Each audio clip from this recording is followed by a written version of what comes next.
వాస్తవంగా అమెరికాకి సంబంధించినటువంటి అత్యంత పెద్దది లేదా ప్రపంచంలోనే అతి పెద్దదైనటువంటిది విమానవాహక యుద్ధ నౌక Abraham Lincoln, USS Abraham Lincoln.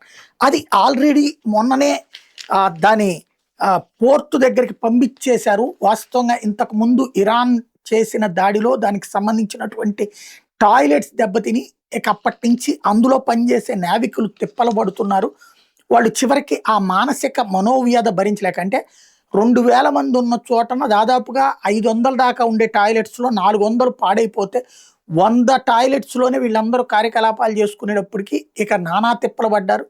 అలాంటి సిచ్యుయేషన్లో మానసిక వ్యధతో కొంతమంది ఏది సముద్రంలో దూకి ఆత్మహత్యలు కూడా చేసుకుని 6 చచ్చిపోయారని మొన్న మధ్యనే అమెరికన్ మీడియానే కథనాలు ప్రొజెక్ట్ చేసుకొస్తే, దాన్ని ఇప్పుడు 9 నెలల తర్వాత గమ్యానికి చేర్చేశారు. దాన్ని పోర్టుకు తీసుకెళ్లిపోయారని ఒక పక్కన ప్రచారం జరుగుతుంటే, ఇరాన్ మాత్రం అబ్రహాం లింకన్ని మేము కూల్చేసాం, స్ట్రైట్ ఆఫ్ హార్ముజ్ దగ్గర పేల్చేసాం, ఖొరాసన్ షార్ 4 బాలిస్టిక్ మిసైల్స్తో పేల్చేసాం అని చెప్పుకొస్తుంది.